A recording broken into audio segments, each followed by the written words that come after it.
food in here. That look good. Yeah, gotcha. You know, you all see this is Tim right here. I know Tim. Yeah. You know, Tim been with us as a pop guy for, I don't know, maybe 8 years or something like that. Give Tim a hand. He's over in St. Paul and called up, and you know, we can't come pick Tim up, but we're gonna figure out a way to help him get home. Yeah. He's a good brother. Right off the way. Yeah. So, Tim, tell us a little bit about yourself. Brad, put these in my About myself. Well, I've learned a lot of things, that's for sure. I've learned to listen more, so when I have to talk about myself, out of my character now. Because it's, I learned it's more important to listen to people if you want to be heard. Tell us, how old are you? I am 62. Give him a hand, he's still a young man. and Tim, how long were you gone? Huh? How long were you gone?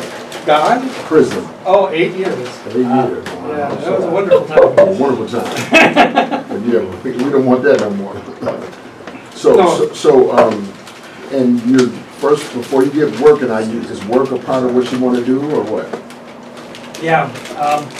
I know you got to do some medical stuff. Yeah, I have some medical stuff, and I'm taking care of that. I'm going to get my prostate checked in that next Monday. Amen. And I'm going to... Somebody give me a hand for that. They want to recheck my eyes. They know there's cataracts, but they want to make sure there's no glaucoma. Okay. So I got to make sure I get that done. And then on October 1st, I get my hearing aids. Oh, man. So this boy's going to be bionic here by October. But I am going to Amicus this Thursday because I did Minna-Britiki when I was in Lino Lakes. Sure. Yeah, with Catherine. You remember Catherine? We're not mad at Amicus. Yeah. Anyways, they were with Stan Hill and everything. Yeah. So anyways, so I'm gonna start treatment sometime. He just sent in the paperwork. He had me sign the release just today. Yeah. Today he did that, so I'll get him that. So I'll be starting treatment. Right. I really didn't want to start work until I know what kind of restrictions are going to put me on treatment. So then I can find it. And so hopefully that'll happen really quick. Let me ask you a question. Did you graduate from treatment when you were inside? They didn't have me because I was too low a priority. They had me way too low. No. You hear what he just said? Yeah. That's one of them loopholes. Yeah. You can't be too low for treatment if you're going to make them do treatment on the other side. You know, 8 years. You're supposed to get your treatment in. Well, do y'all hear what I'm saying? They base it, they have their, it's not based on the seriousness of a crime, it's based on what they think if you're gonna recommit it. And then they base it on that, so my crime was definitely serious. So I'm not gonna minimize it was real bad. Right. But they base it on what they think you're going to commit it. A lot of things go into that, age, if you're going outside the home and stuff like that. Well, anyways, as far as criteria for treatment, it's usually 0.5 and above. And anything below 0.5, they just don't have enough people to treat. They just don't have enough space for the people to come in. So anything, and I was 0.38. I got you. So that's why. And that was a good explanation of their position. It doesn't explain ours, because it does. You're going to see that the treatment, you know, that is an intrusive process that should have been taken care of. That's a piece that we can lobby for. You get what I mean? And down the line. But I'm so excited to see you, Tim, outside of these walls. And, Amen. You know, I mean, just really just a little prayer, a little dream come true. That one day I would see you sitting right here at the table eating chicken. I didn't really know you knew nothing about eating no chicken. But as I look over there, I see a good bone cleaned off. And you might actually know how to do this. Yeah. So I ain't gonna keep you all night. I just want people to meet Tim. What's your last name again? Robinson. Yeah. Give Tim Robinson. just glad to have him with us. And then also here go my brother. Yeah. You know, he been gone, but he back. Amen. This is the big babe, DeAndre. Give that boy some love. Have you heard from Israel? I'm talking right now. But do you know what DeAndre, you gotta share with us, man. Hey, so you gotta share with us what's going on. Give us an update. Let us know what's happening. 180 again. Uh-huh. I think tomorrow I might go there to this workforce centers and put in for that Metro State. I mean, MCTC for the screenwriting. Something to keep me kind of busy. Right. What about your physical self? What's going on? My physical self, man, they sent me to Stillwater, man. They laid me down a little too much, man. I put on a little weight. So I gotta get back on my walking. Right. And drinking my water. Right. But actually, I'm pretty Feel all right? Feel okay. Man, that's good. Hey, give him some love, man. Yeah, there you go. You know, I just want you to stay home. I feel like this is really saying love, man. You know, I'm getting older. I'm hoping that I can go back in for 3 more years. That's what my goal is. I want you to be done with this. Look at me. You know, I don't want you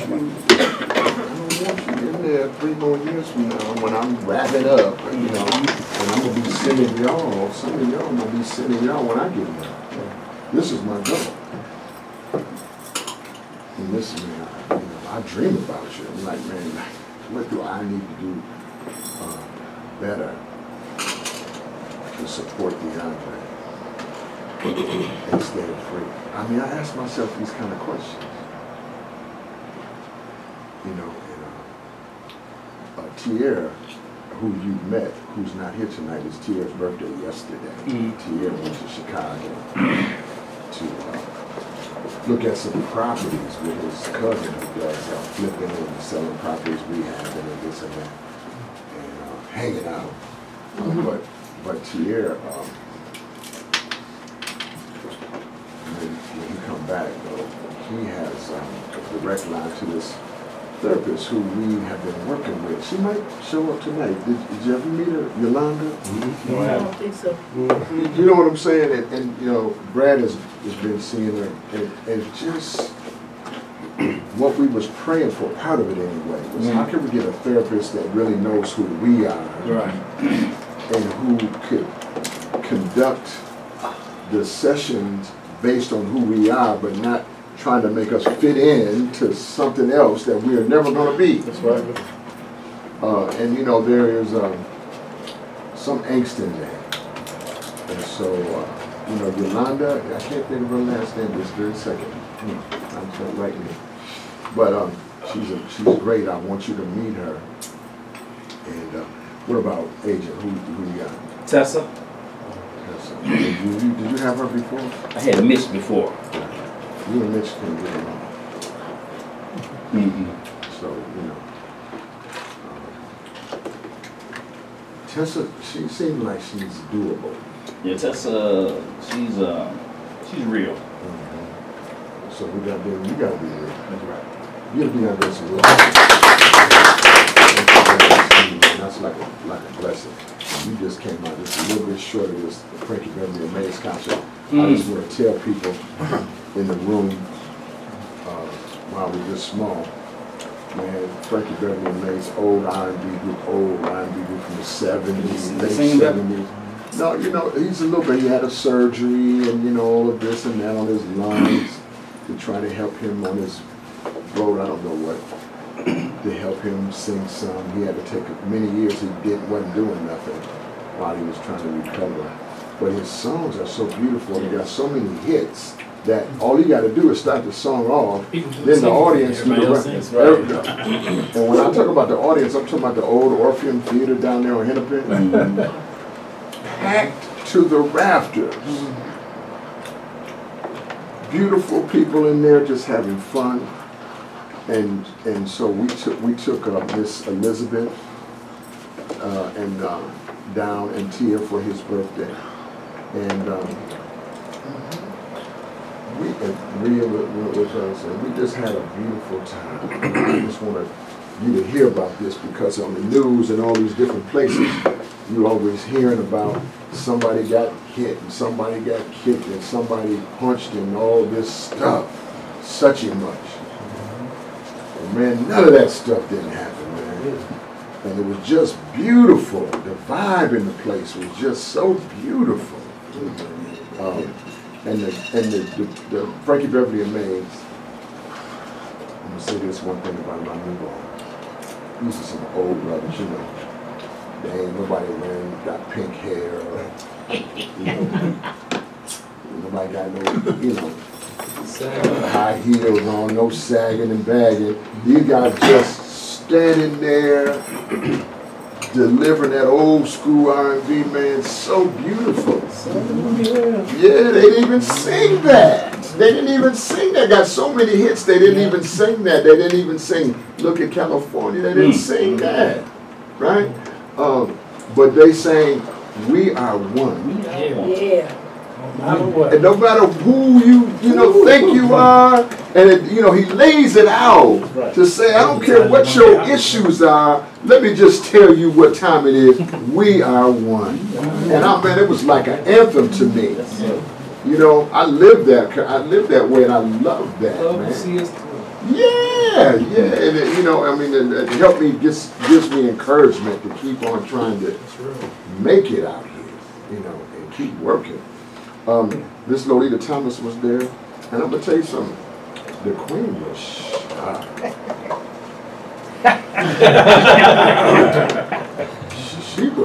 she was shy. Miss Riri was shy. Yes, she was. I mean, Devon was there. He He's was looking shy. good. You know what I'm saying? All the pop people were shy. I say Will and his wife was there. I didn't see them, and some old people too. So.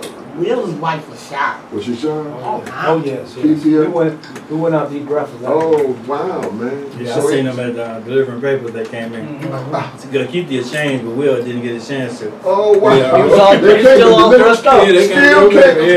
Yeah. Amazing! Yeah. Yeah. Speaking of which, I have a cousin, Kevin Gresham. He want to try a route, and you know, I said, well, because he's on Social Security, you know, he needs a hustle and needs to keep some little cash in his pocket. And I said, well, this is all we have available, you know. So I'm just wondering if you could find a route, you know, something, give him a shot to see if he can make it happen. You know? Does he have a vehicle? Yeah. So I told him maybe this weekend he might be able to come through. But you let me know what you're doing. All right, I have to, because I have to give Anna to make sure I can get her out. Yeah. Something you gotta be small, not like not a big old round like Dougie Frank. Not like Doug. Yeah, Doug got that big old round. He got used to it though. You had a little help for a little while, then you guys got used to it, and now so it's simple to him now. Yeah. It's a beautiful thing. Like all our vows that we do, I've done them alone. Right. Yeah. Because sometimes Kevin, he'll get into one of those and he can't go. You can't go. You know what I mean? So I have to go out and do it on my own. And I'll get done about 7 o'clock. Wow. Because I get them down. I know them. Now you know where you're going. Yeah. And your route was all zigzaggy, you know. Still is. Scramble town. Yes. So this helps when you know where you're going. I do miss it myself. That's the one thing I miss is the, physical. You know, throwing in papers and hanging out like that and then being out there in the night, so quiet. See all kinds of wildlife and everything? Yeah, you know, so nice and quiet. You can get your thinking together. The deer will, like, walk up to your car. Is that right? Yeah. You didn't have I'm sitting there running on. Yeah. Wow. It's like coyote. Yeah, you get out your car and the raccoons are Yeah. one guy just look at you and keep going. Say, ain't you from Chicago? Little raccoon with, raccoon with little babies, 4 or 5 babies, all up in the tree, all this sets of eyes up there. Oh man! See, I ain't see that. I ain't see all them deers and the stuff that y'all was saying. My brother was saying was done with them big pretty houses. I look at Oh man! There's some houses out there, so amazing. Hey brother, how you doing, sir? Come and help yourself to something to eat. So let's see what we can do on that, and let's see. There was something else I wanted us to talk about just before. You know, Elizabeth and Kaylin left last night, 5 o'clock yesterday evening, to go back to South Africa. And I just want to thank you all in here for making me feel so welcome. GPS signal lost. And so loved. They had an amazing experience. Wayne got Caleb down to the MTN studios and messed with him. Yeah. He also met Jim Reason. Jim got a studio in his basement. And Jim's son is a rapper. So Caleb likes that hip hop stuff. Yeah. You know. And it's amazing to me. You know, hip hop, that stuff is worldwide, man. You know, Iraq, Iran, they man, you don't understand what they saying. Yeah, they hit it. Thank you. Yeah. They be gone. I was listening to some Korean dudes. That's one of the videos we shot. He was getting up. I didn't know what he was saying though, but it sounded hard. You won't be able to hear it though because it's in my headset. Well, yeah. But you can see it. No, he's showing me Caleb out here. Is this on the Mississippi? It's downtown St. Paul, yeah. You know, Caleb here making a rap video, you know what I mean, and doing his skills. And, you know what I mean, he beatboxing and everything. Yeah. You should get the sound up so we can hear it. And so, Wayne, what I told Elizabeth is that we going with the newest technology, that we could have her call in to debrief, you know, her experience with us. But man, she had some kind words to say about her experience with you all. And I got a picture of you and her. So amazing. I got it for you, so I'll give it to you after. I just wanted to thank you though for making her feel so well. She was important to me. I really love that sister, and she's just so soulful. Yes.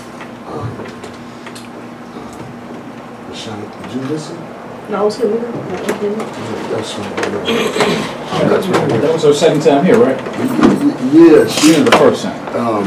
she came in back in 08 when I first had her, you know, and she couldn't believe. She was like, y'all still doing it. Yeah, you still getting down. Yeah, they had all on Facebook and everything. They had something nice for her. Right. I think they took us to somewhere to eat, a lot of places. So she's all on Facebook and they was doing it big. Just doing it big. Tia had it. Oh, beautiful, yeah. beautiful stuff. And she's so beautiful and she's so smile. She's so pretty. She's really a Nubian. She's a Nubian queen. Wow. She is a queen. Yes. Now, I always say that to people, but I didn't realize until I seen her what a real African queen is. Wow. That's powerful what you're saying. Yeah, she had some really good insight on me because I asked her about how to bridge the gap between African Americans and Africans, because you know there's this rift between us for whatever reason, for a whole bunch of reasons. So we had a good dialogue about how to kind of bring that together. Wow. I liked about it though, man, because me and her had a personal talk. She pulled me to the side outside, man, and she gave it to me. She let me know, you know, hey, we need more people like you, and you need to take responsibilities, you know what I'm like, but she gave it to me, and she was like, because, you know, when there's enough. Yeah. You know, she said she go through all that stuff out there, but it's worth her. Where she's at. I sprang through some few things. So we were blessed. You know, she made it to San Diego where she was hoed up, and she was in Chicago. They had a good trip there, and she met Gary Hines and spent time with Gary at his studio, and then he had her for lunch even the day after, the next day or something like that. So she made some good connections. You know what I mean? I don't know that the Sounds have been to Africa or to South Africa, so it was a great connection for them both. Anyway, I'd like to send her something from us. I don't know what it is. Maybe y'all that help us think about what it is. She bought an African garment from the Jazz Festival in St. Paul. That she wore so good you could swear she made it just for herself. To the Frankie Beverly and May. Right. It was just amazing. So my wife and I, we just want to thank our little family here for making her feel so welcome and warm. By way of announcements, I have a letter here that I finally got from Randall Wilson. Anybody in here that doesn't know Randall? Yeah, Not by name. This is his work that you see on the board. Oh, okay, yeah. Randall, was a sex offender. He said 18 years, actually 19 when he did expiration on the sentence. He was released for 1 day, rearrested. Tim, you should know Randall from Fairfax. He's the artist. And so he was rearrested at his halfway house, tried as a civil commitment, and found, deemed civilly incorrigible and sent to Moose Lake. And we just hadn't heard, we hadn't gotten a word from him at all. And his lawyer reached out to me and got the address. I told him to write something. I'm going to read the letter to you that he wrote.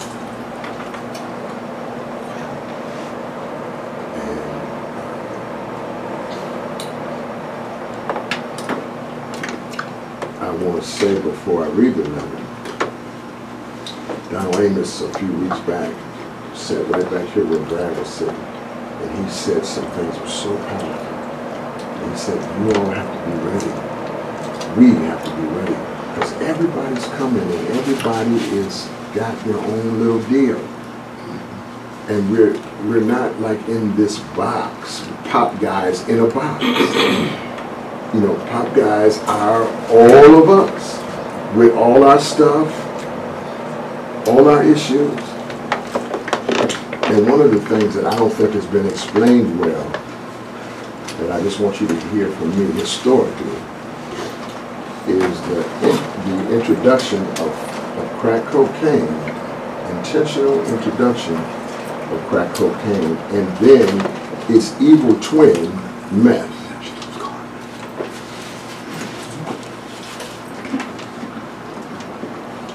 The crack cocaine epidemic in the community created sexual deviance at a level no one could have ever dreamed of.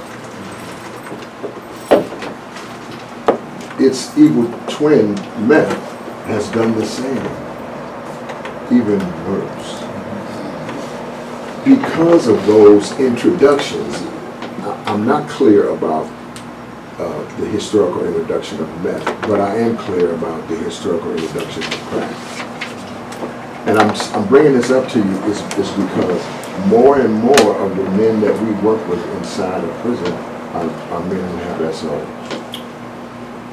And to the extent that men have SOs, and it's in these various different ways. It's not in a traditional way that you might think of. And I just want you to think about this if you ever had a sexual thought and did nothing about it, and then you had one where the influence of these drugs allowed you to explore it. And in that exploration is this deviance just sitting there, just waiting there for you. That's unexplainable to a population that's not as high as you are. I wait for all the religions like that. That's right. Y'all don't hear what I'm saying? Yeah, we do. 100%. Yeah. I remember getting high with some friends, and they was just as wild as I was. Right? Yeah. Some more so. Yeah. But watch this. But when you ain't high, and you just standing back looking at that stuff, you're like, oh my God, you're going to jail. And so many of us have gone to jail. And we have to resolve these issues. We have to resolve these things. And so, as we continue on in our evolution, we can't be afraid to touch on that sex offense stuff. We can't be afraid to deal with them, and look in them little corners with a light, and have these kind of conversations that are liberating. So you don't walk back out of here still with the same dark corner that you came in here with. That requires those of us who have been around a while and have maintained a standard of freedom in operation to be willing to explore these different things, not judgmentally, but lovingly trying to help each other get to our next level. Say the next level. The next level. Yeah. Is this him right here? That's Randall right there. Show what he Yes, look like. that's Wilson Bay right there. Yes, and Tim, look right here. This is Randall. Yep. Yeah. Oh, he got committed? You heard what I said, son? Oh, that's sad. Oh, Yeah, I know him, yeah. Very sad. Yeah, yeah. Yeah, so Wilson, isn't Wilson? Yeah. Wilson, right? Yeah, he was a good artist. He just the one that drew the portraits for you. Good. He got committed, huh, so? After 18 years. Man, he was such a wonderful man. He's not gone. He's just committed. We got you got to try to find a way out of there. So that's I wanted to set that up. I'm gonna read the letter to you that he wrote. He's really asking. As Wilson. He's asking for our help. I'm gonna try to wait for Slim to come on in. So what we'll do while we're waiting for Isaac, somebody with a real loud voice. Read. I can read. Go ahead, sir.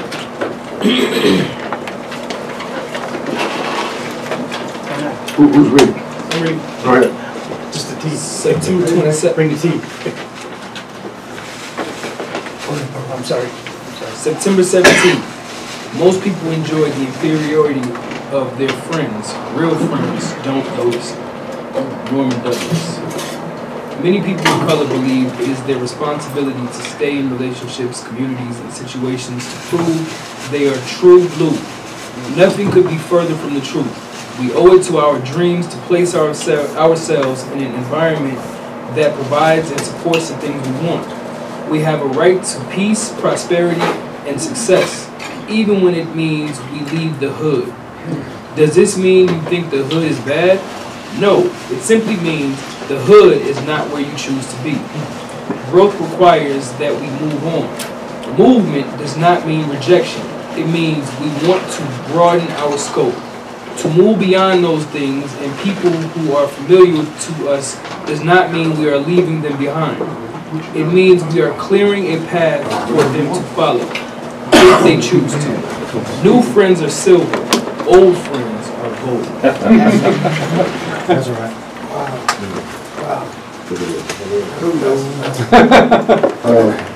Somebody want to take that? Yeah, I got it. Go ahead, son. Hey, There you are. that hit me right there because, I just had I got this little Facebook stuff going on and, just to see the old people that's like myself who You know, I'm like, wow. And then it got overwhelming. You know, everybody trying to hit me up. Hey, what? You surface back up or whatever. And I'm like overwhelmed. I'm telling guys, oh God. And so they sent me a ticket to go to Chicago to the picnic. Right. We go out and take a picnic. Mm. And I shut that down quick. Because it had got overwhelmed. And I'm like, you know what? Duval, that ain't even you. It never been you. You know, you just try to fit in. You know, when you did that 23 years, you just try to fit in. And that's what I was doing, you know. Then when the old boy down to it, nobody went over my mama's house. Nobody checked on my kids. You know what I'm saying? And I was like, well, you know, so why would I go to something and, you know, and I think about a lot of that stuff, you know, I just don't talk about it as much. Like Pop just said, you know, some of this stuff you need to talk about. And you're right, and that's why I would tell my pro officer, hey, I got support, and if I ever get to thinking anything, or I call. Yeah. Doug, look, and you know, I vent to him. Yes, I might be getting mad or whatever, I vent because it's the thing is, like just the other day. Do you want me to pass this? You know, just like the other day, Pops. I'm at work, and it hurts me to my heart, but. You know, I could have been a little lean, but when somebody run up on you, that's a problem. Okay. You know, I'm not going to call the police on you. I'm not going to do none of that. In the moment, I'm the manager. No one's there. The owners, none of them people's there. And, you know, I had somebody run up on me. Wow. I'm like, you know, Right. I'm going to defend myself. Sure. And so we got that settled, and, you know, he didn't get fired, I didn't get fired, but he got a couple of, you know. Some discipline. Yeah, definitely, almost definitely. But at the same time, I was really hurt, you know what I'm saying? Because I asked myself, how could I did that better? I walked off, you know, my back is turned, you know, somebody rushing at you from the, you know what I'm saying? I'm like, wow. You know, I did everything. I'm talking about step by step by step. You, in that square, I didn't want to please. I didn't please the people to bag about me, you know what I'm saying? Sure. There's one brother. And I had to give him a couple of them, you know what I'm saying? You know, it was no big thing, and he kind of respected it. He was upset. His feelings got in the way because he thought he, you know, could to handle me. His boy was like 300-some pounds. Right. Big boy, too. And so let's take that though, because you know, to be honest with you, you committed assault. Yeah. If you want to, you know, if you want to go there, that's assault. You can't put your hands on people in the workplace, whether if they came at you or not. You're gonna get a case. Now I like what you're saying because in this spot that Duval's in, for people that don't know, this is where, you know, some people who have just had their first experience on the job or been a long time away from employment and don't quite know how to manage things. I really love that you are in that position. I want you to be more careful because you can instantly, it can turn on you. But learning how to diffuse these situations is important. I'm never telling you you don't defend yourself. I'm never telling you that. As a matter of fact, I'm going to share something with you about me and my daughter today on the way home from school. I'm going to tell you this little story that we had to talk about. But you, son, you can't, even if, big boy, whatever, big boy just happened, you know, y'all didn't handle it. It could have, you know, it didn't go down, police wasn't involved, but that's a situation where you can have authorities involved. And you have to protect yourself better. You did good, but you could do better. Somehow, your communication skills, everybody in here, listen to this. Everybody in here, you read the 4 agreements while you were locked up or someplace. The 4 agreements, say the 4 agreements. 4 agreements. Okay. Do you remember one of the agreements in the 4 agreements is not to take everything personally. And there's so much liberation in that. It's hard.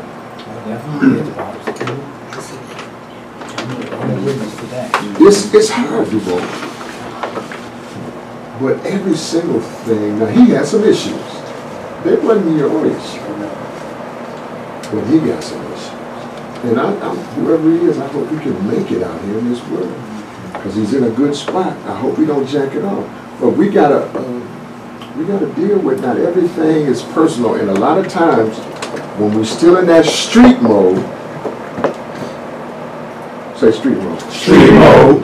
Yeah, then we want to respond to every single thing like it's a personal attack on me. You know, it's like, oh, you got some issues, brother, but those aren't my issues. Or how can I be helpful to you? What do you need from me? This is a supervisory question. What do you need from me? And you'll find out some people not even prepared to answer that question because nobody asked it to them. You get what I mean? Yes. Go ahead. For me, you'll do all some love right here. This is actually really deep too. This kind of is a reminder of where I am and how far I've come. I wasn't even going to come today, but I got off work and I was on the freeway and I was like, you know what? It's Tuesday. I work in East St. Paul. I'm gonna get off to around 4:15ish.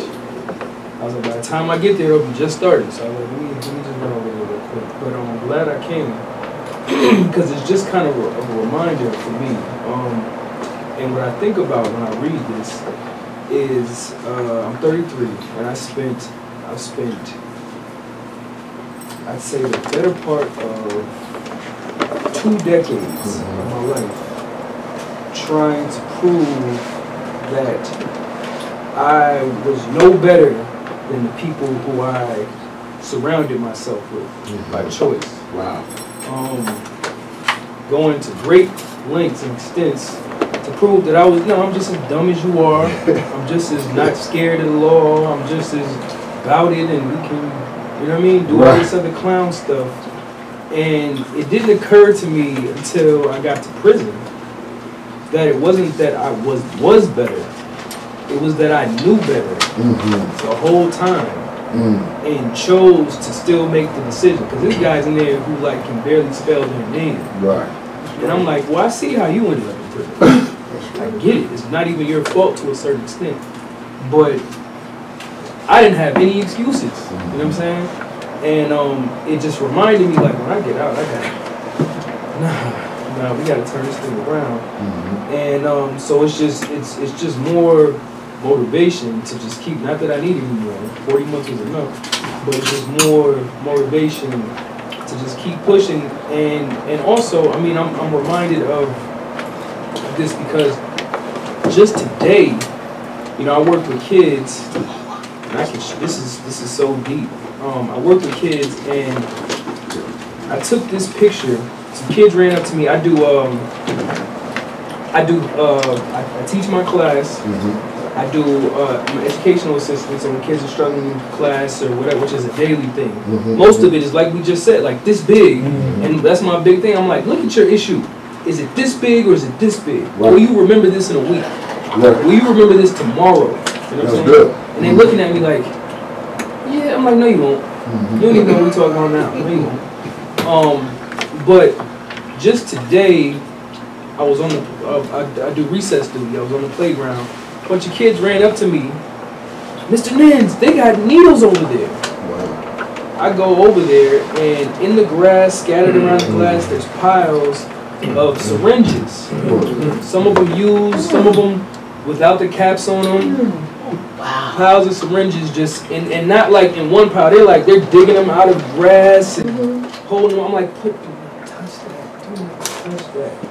And it just kind of, first of all, I was really, really upset about this. Because it's like, just, you're on a school playground. This ain't like you in the, you know what I mean? You in your backyard or something. And just the you have no respect at all for where you are. That this ain't even if it was a high school is bad, but it's an elementary, middle school. Wow. And you messing with syringes and got them just scattered around. And kids, it's hot outside. Kids running around with no socks on, Right. no shoes, nothing. And I'm like, so it just kind of really reminded me that whether they choose to know better or not, some people just don't know better. And it's time for those who know better to speak louder than those who don't. Like that's the era that we're in, because the people who are the people who don't know anything are the loudest ones right now. Some of them running the country. That's a good point, brother. Whatever. But those of us who do know better, who have always known better, whether that was reflected in the decisions we made or not, now it's time for those people to speak. Period. Right. But especially loudly. So I'm very proud to be one of those people speaking against this nonsense in our community. Give them some love right there. Somebody got something for that? Yeah, back here. Go ahead. I don't have anything as far as a comment on that, but on the same theme of what's being shared tonight, I got involved in, I was in a part of a situation that,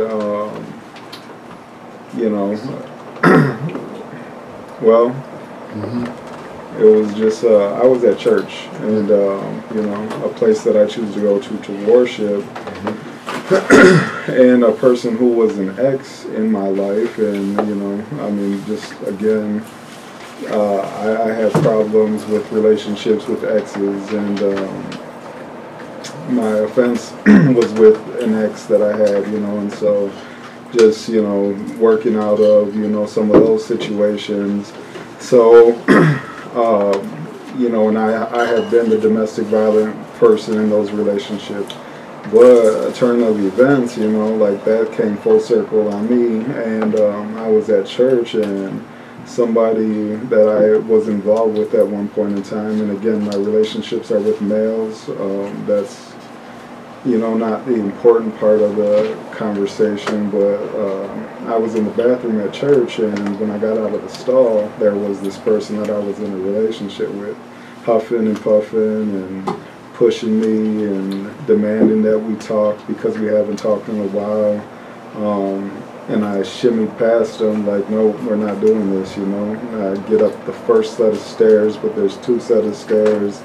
He pushes me up against the wall, and in my mind I'm thinking like, there's a number of ways I can react. I can react in violence, I can react in silence, or I can try to use some type of, skill to get away in this situation. And this person grabbed my jewelry off of my neck, just like chain snatched me, pretty much. And, he was like, we're going to talk and we're going to figure this out now and this and that. And I said, okay, let me just grab my stuff from your church because I'm just trying to make it away at this point, and I'm not trying to react in any way that I've reacted before.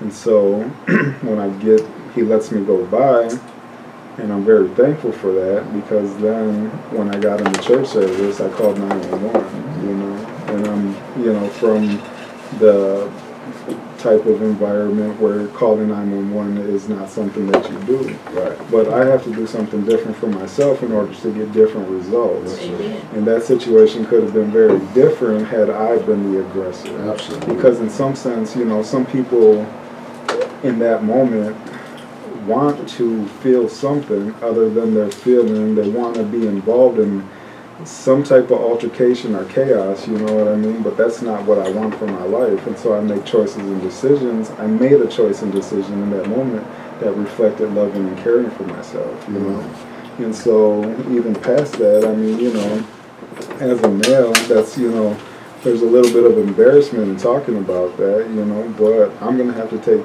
certain measurements, like getting a restraining order, because, like I said, my problems have been deep-rooted in domestic violence. I grew up in a domestic violent home, that was something that was, my earliest memories, you know what I mean? But I'm not that person, that people put their expectations on me to be, I'm discovering who I am, my own individuality, and I decide who I get to be from this point on with all of the knowledge that I've gathered, just in these past couple of years. Boy, that's deep. I'm so glad you shared that, brother. And I like how you know, ultimately how you handled that, because, you know, like you said, because you have this jacket that you just went on with the flow of it. I mean, all they got to do is run your record and run his, and then realize, oh, you're who we're after. And you know, that's not good. So you know, I just appreciate your bringing this to the table like this for us to just flush out. I want somebody else to respond. I'm just trying to build some context here, because we have to have a place that's free enough for us to be honest.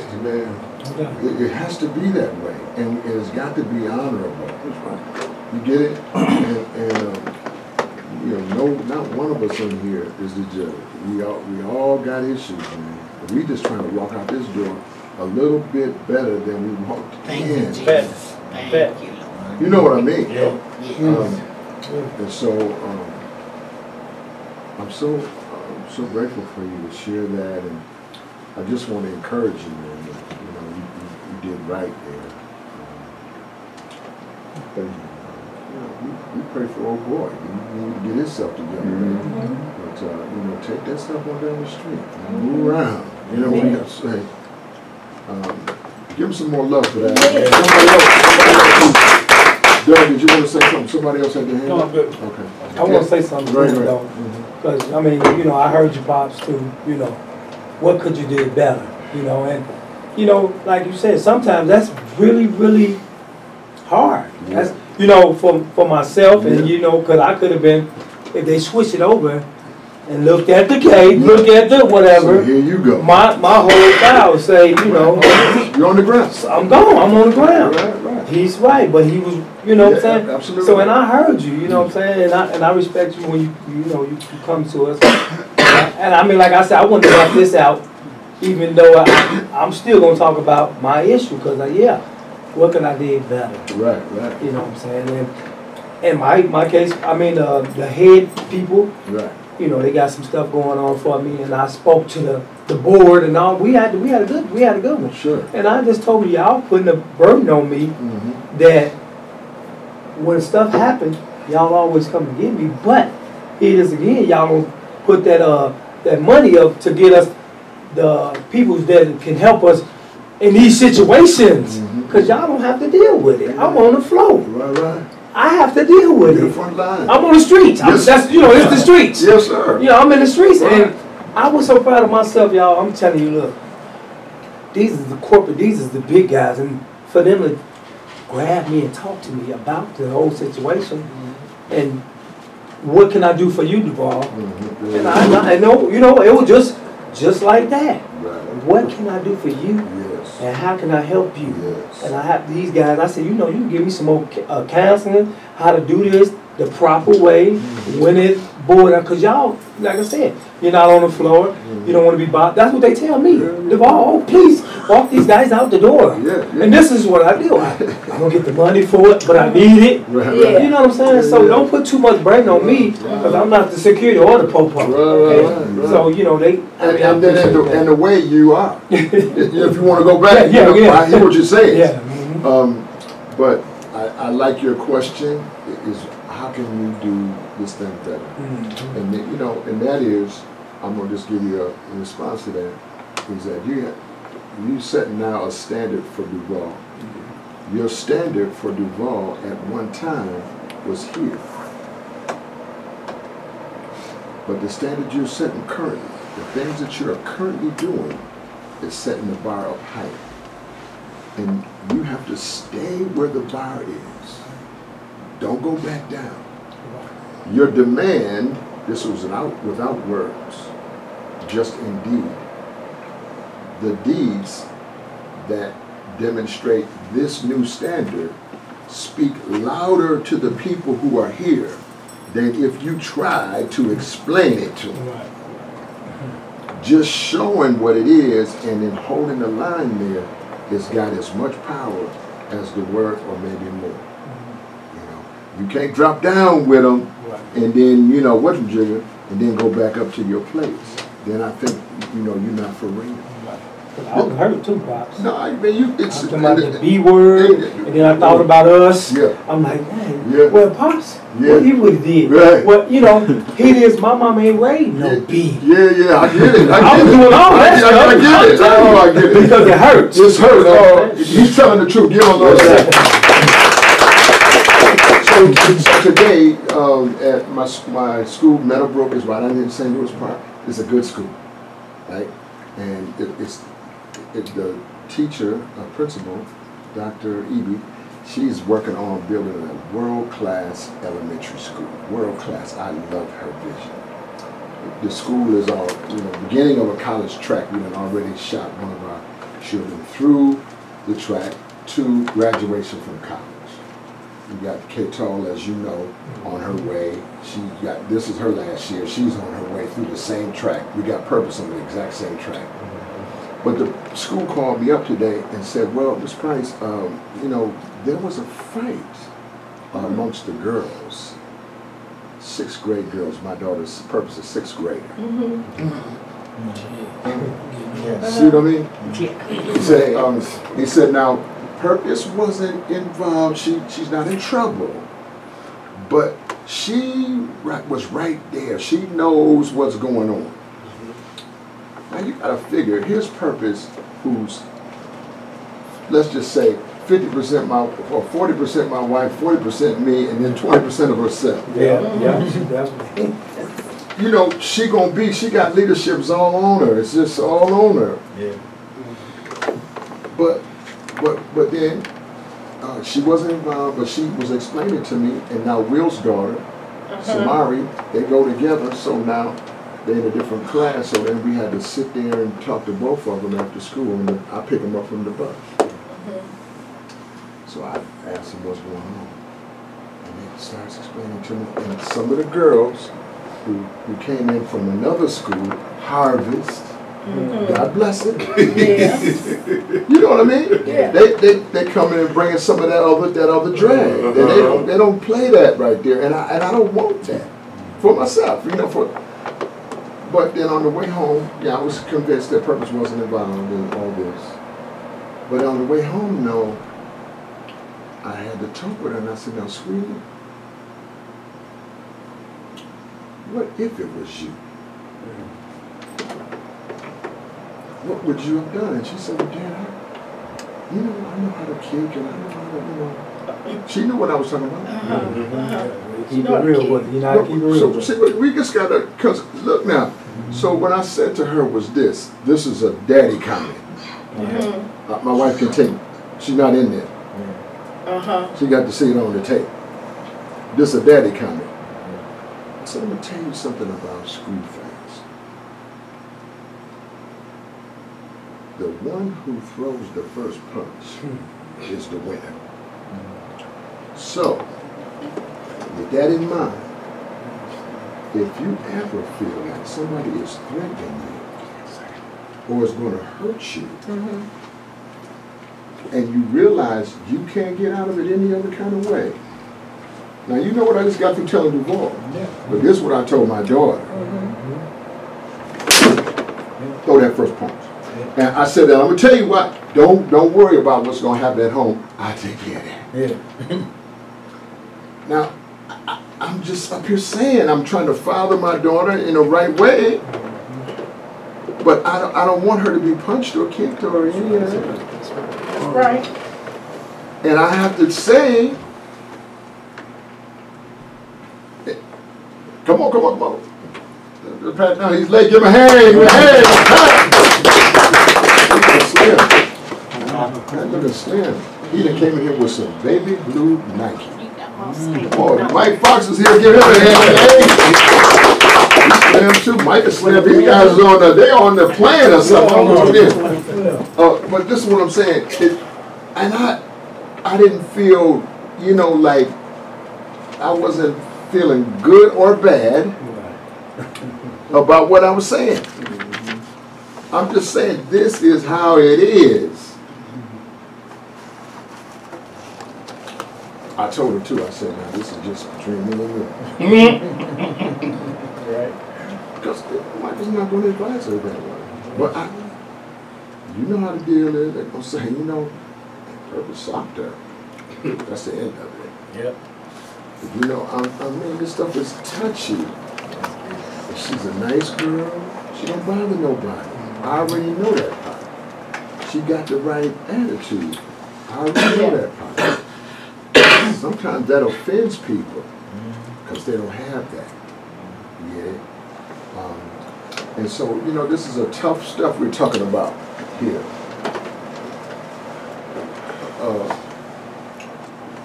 You know, Isaac was telling me some of this is some months ago where you had something on your job. Where you have to make these, you know, you got to manage your situation, right? Who was that you had a co-worker, something like that? Just quickly tell us what was. Co-workers, you like to work. Yeah.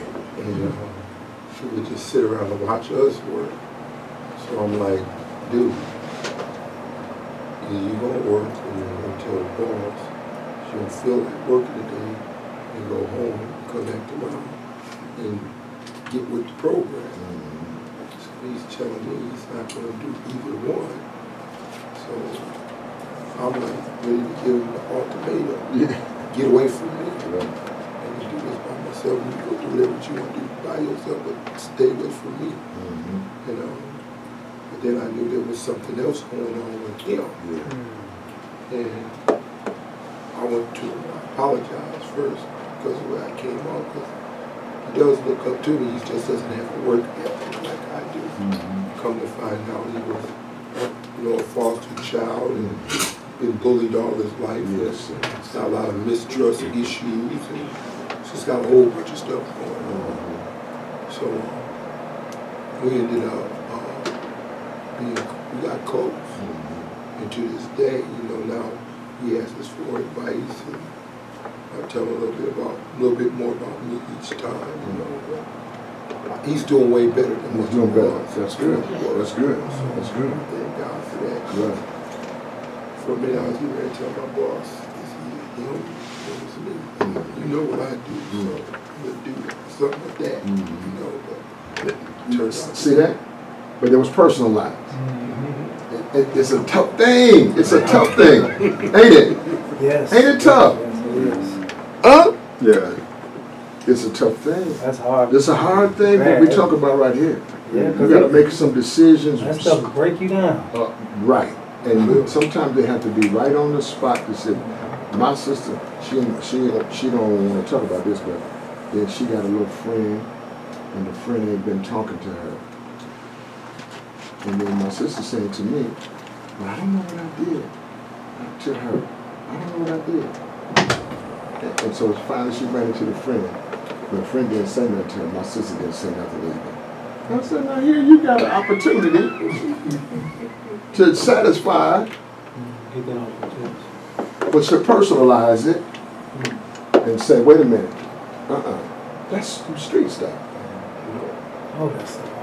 It's hard to do what we're talking about is a hard thing. People gonna come to you, gonna offend you and hurt you. And you gotta realize, wait a minute, do I have to take that personally? Or no? Yeah, you got to. Do you have to take that personally? I other situation. I came to church. I took the bus to church. And a friend of mine, I said, well, what you gonna do? I'm going over to Trinity, to another church, and then I'm going to make some runs. I said, can I ride? They said, yeah, and I'm glad you asked because I don't appreciate you just taking it for granted that I'm going to give you a ride. So I said, okay, so I get in the car. So we get down to 17th in Irving or something, and he said, you know, you're going to have to find your own way home from Trinity. I said, well, here, you can drop me at the bus then because I don't, you know, that's too far away. So she dropped me like, I don't know where. It was like a 6-block walk. You know what I'm saying? But I didn't, you know. I wish you did. What? I didn't, you know, go off or nothing, but It was hurtful. when I walked home, I thought about it. I just prayed all the way home. I said, Lord, you know, what's going on? You know what I'm saying? I ain't nothing but good to anybody loyal. I'm loyal to all my friends. You know what I'm saying? They get the clothes off my back. You know? And so this person called that night like nothing ever happened. And I just act like nothing ever happened either. So did she surrender something, my sister, when that person called her back? What would have been a good way to handle it? Somebody give us. Come on. For me, you know, I feel you. I love, you know, I had this image, that pride, but you know what I'm saying? It's hard. Oh, I had my lip was this big because I was that hurt because I'm not that person, but and you know I walk past this boy every day. And I just want to say something to him, but I don't want to offend him again. You know, I just want to tell him I apologize for whatever I did to you. You know, take a chance. Yeah, you know, that's what I was gonna do. You know, and you know, I know it hurts us. I know how you is. You definitely right. You do. You go there, but like I just said, tomorrow. That's what I'm gonna do. I'm gonna suck it up. Cause I ain't no B. That's right. Set some boundaries. Right, come on. Cause you know. Right. That's it. I'm just this me. Right. It's my stuff. Right. That's what I'm gonna do. Right. Good, Devon. That's right. I'm sorry. Yeah. I mean, it's been hurting for 2-3 days. It's been 3 days. That's right. Like, oh boy. It's been about 3 days for me. I've been out. I've been hurt. Y'all killing me, Tim. Go ahead. Tell the truth though. This Sunday, I got a ride to church. Okay. Then it was Jehovah, and then we had the Crossing Homes. They have 2 different houses. We get together for a nice Bible study afterward. And then my ride just takes off. So here I'm stuck at church. Fellow person in who rides a motorcycle says, "I'll give you a ride." So I got the ride in the back of a motorcycle all the way back. Yeah, but the thing is, so when I got home and I saw the other guy I confronted him. I says, "Do you have something against me? You know, I want to just get it out in the open." And you know, what did he say to him? You know, he talked about one situation where I used the bathroom in front of him, and he got offended, but it was nice to get things up, you know, just to get it. And then now he gets his car stolen this morning, so ouch. Yeah. Well, he can't blame me for that. Yeah. Look. Everybody say this. Tim is innocent. Give him a hand. That's beautiful. So that was the same thing that happened to you. And I was almost ready to take the bus. I thought, because Jehovah Lutheran is on Thomas and Snelling, and I'm on Wright Street. So I have to walk down to the light rail, the light rail, then go to there and take that to that, and then I do that, and it takes about 45 minutes. Sure, you know? sure. Well, and how was it, that light rail? Did you do all right on it? Oh yeah, well it's not. I took the city. I took the 94 because I know that's faster. Look at you, learning all these little things. Well, I was a city bus driver for 26 and a half years. Yeah. I better know the bus system. Okay. I just don't tell them that because I talked to a fellow city bus driver, and he says, "Well, yeah, I've heard the rumor around the router that Tim is out." So yeah, and, you know, it was quite a scandal when I went in. So I don't want to bring up that scandal. You don't want no trouble. I don't want no trouble. Well, look. Say Tim is innocent. Don't that feel good? Yeah. Say it like that. Keep it innocent. DeAndre's over there at 180. Now, you know, in 180, you got about 30, 40 residents, and 27 or 8 of them don't really want to be free. So, you know, how you gonna handle that? I did have a situation. Come on. I don't know. I'm getting older, man. I'm dealing with things a little better. You know, and the guy, you know, he saves some out of pocket, but you know, I got to look at me, man. I'm all cute and It's a looking man, you know, they probably just think they just push over me. So I get a kick out of I just laugh at them, like, I want no problem, man. I say, mess with one of these fellas, because I tell something. Right. So they'll laugh, they look at me like, so I walk away, you said, they say, man, I know him, and I'm glad I didn't. But you know, because I used to like being angry. That was my high. That was the best high to me in the world, was to be angry. I love, because I got wonderful results when I was angry. You know what I mean? Because I wasn't I don't know. It was I was hiding a lot. You know what I'm saying? I was holding a lot in. So yeah, it was But as I get older, man, it's that image thing. It's not so important no more, man. It's not so important. But in your situation, I moved to a community, and I'm a sex offender. That's right. And they pass out the flyers. And once a guy pushed me, man. Oh wow. And he pushed me, and he fell on the ice. So I reached out, and I helped him up. So I picked him up, man.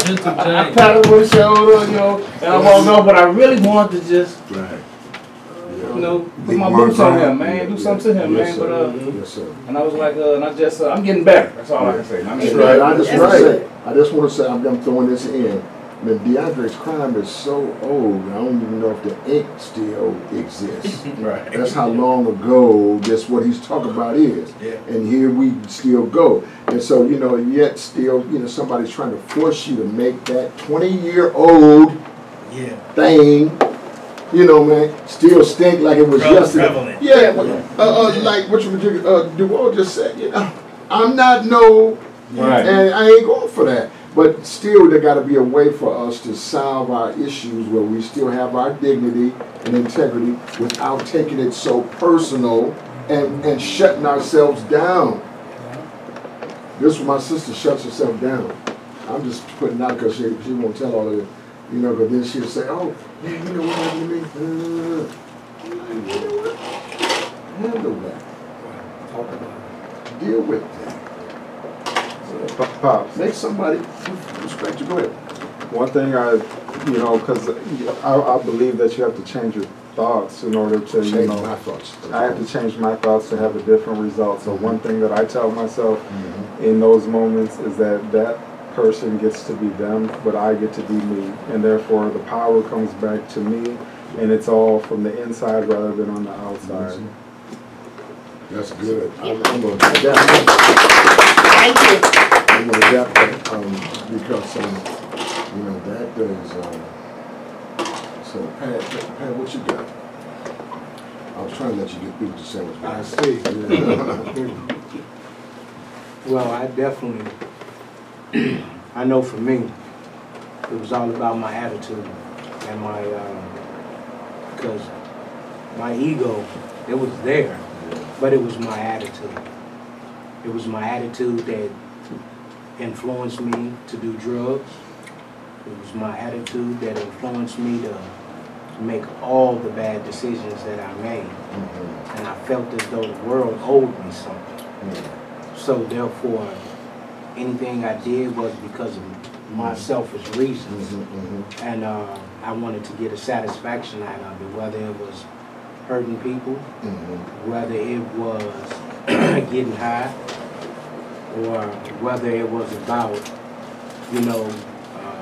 getting something that I thought that was owed to me. And so, attitude, you don't check your attitude. I don't check my attitude. Right.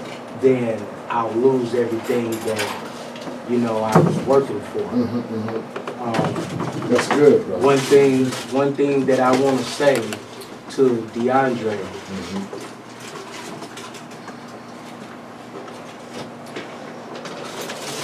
the situation only gonna get better if you stop going in.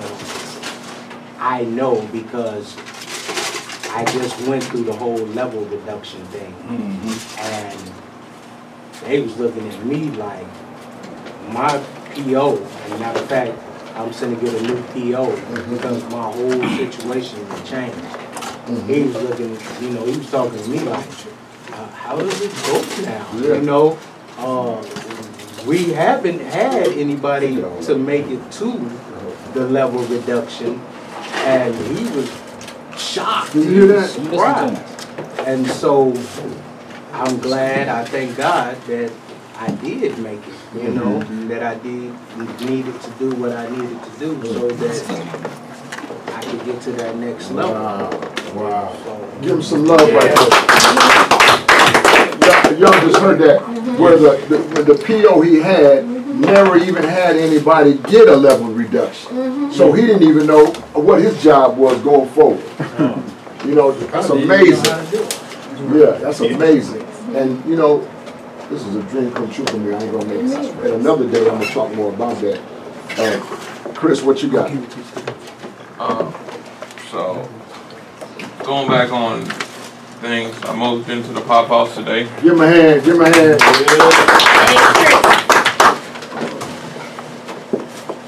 I'm really glad to have a super duper good PO. I'm gonna be getting a travel permit to go down to Texas to visit my uncle. Wow. Once I hit, so it'll be next month.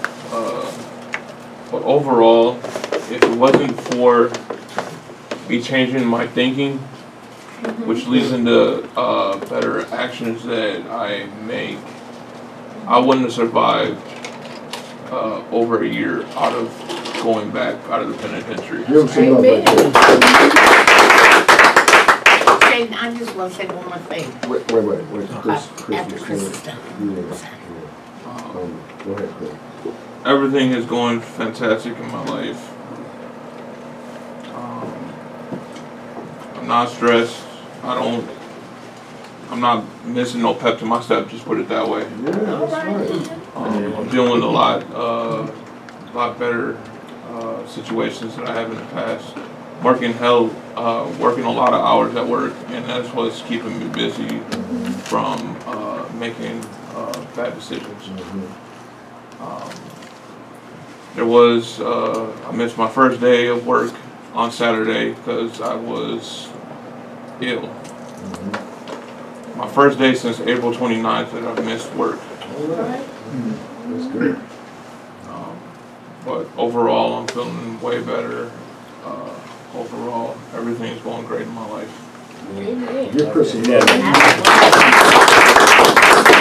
So, you know, Chris had to work some to get to the pop house. The pop house is a nice place.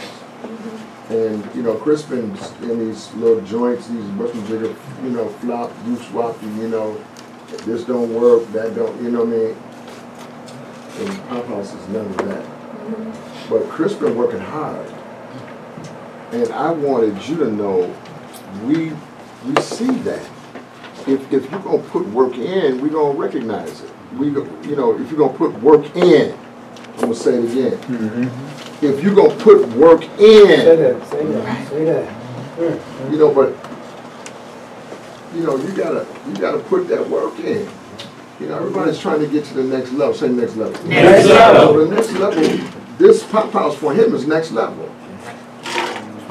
Isaac, I think we'd like to have you there. I don't know, you know, if that's a possibility, if they're going to want you to, you know, how they want you to do it. I believe I could work with the commissioner on it. That would be the Pop House 1. Pop 1 would be a great location for you. You know what I mean? For a lot of reasons. It's next level from where you were, and by the time you put in, say, 18 months there, you ready to, you know, you got your car, you got your, you know, your job, you're ready to go into your own place or your marriage. You know what I mean? We'd love to have you. And hold up, Tony. And Chris here has really worked hard. Chris went back in my time that he's been a pop guy. He's gone back at least 6 times. And you know, this one he's saying, I've been out a year. It's a big thing. Yes. Now, I want to just touch on one piece that Chris said that I want to fine tune. Chris said this, and it was important. He said, I work a lot of hours. My job is keeping me busy, and that is helping me. Watch this though. You can't rely on your job to manage your behavior. Listen to me carefully. It does by virtue of, you know, you spending a lot of time there. It creates another environment that you're trying to live up to the standard of the job while you're there. What you're saying is, well, without that standard they set, I could make poorer decisions. And I'm saying to you, you're the standard setter. Say that, say that, say that. Chris, you set the standard for yourself. Yes, sir. Yes, sir. Right? The job might have to raise up to your standard and not vice versa. I'm just trying to point that out to you. Now, early on, you know what I mean, the job can be very helpful. Many POs are still in this mindset that you're going to come home from prison and you're going to go to work. I happen to know, because of the part of the work that I'm in, I got so many guys who've been gone for 15 years who never had a job, never even seen a job, don't know a thing about going to work. Now, we could talk about it. It sounds like something I could do, but when they get there or someplace they have no experience, there's no standard set. And then they find you. You get it? And so you're trying to help undo some things that have been going on for 15 or 20 years. I've been there. You come on. I've been there. There you go. Give me a chance. And so, Chris, I want to encourage you because, you know, you're doing a good job. And I'm very proud of you. And Chris, you know, Chris is we're going to take a chance and let Chris use the pop van. His car is getting serviced.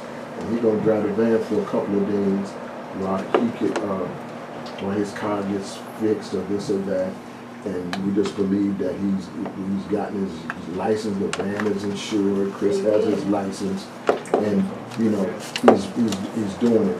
I want you to, this I'm telling you in front of witnesses on purpose, I want you to get that van, go to work, and bring your butt home. What did I just say? Go to work and bring the van back to the house. What did I say about your butt? Bring the boat back to the house.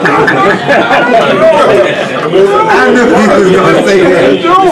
He said, say what I just said. They skipped the butt. They said, bring the Come on now. Bring the van back. Your butt is back. Chris, bring your butt home. Bring your butt home. That's the part you missed out on. And the van. And the van. That's right. You know that number.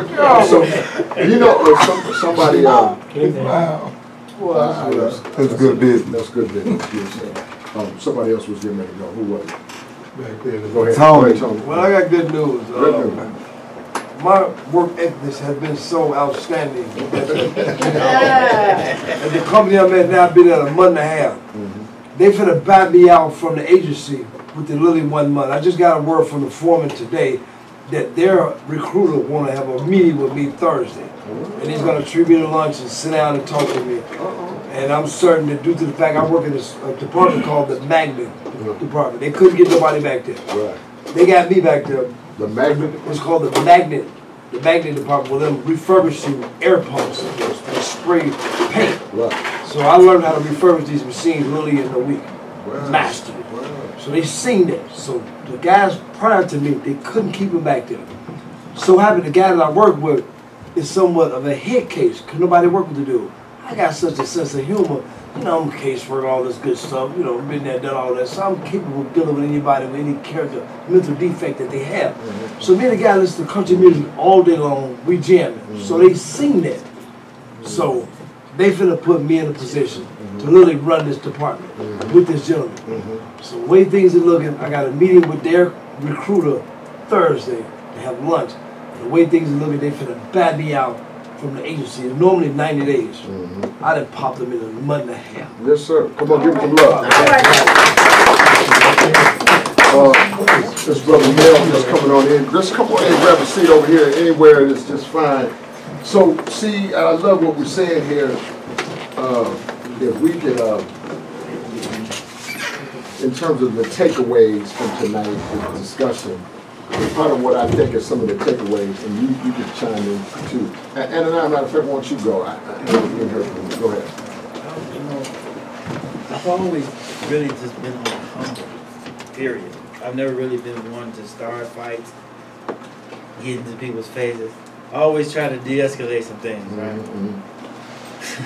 However, sometimes nobody wanted. Sometimes you find those individuals that don't want to de-escalate. You know what I mean? Right. So it was like it was a situation that I was in while I was incarcerated on a basketball court, just having fun, exercise.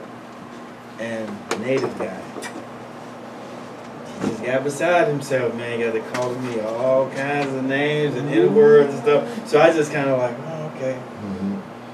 I just kind of walked off the court and everything, but he kind of followed me. Wow. And it was this and that and this and that. So I just kind of looked around and I saw everybody watching.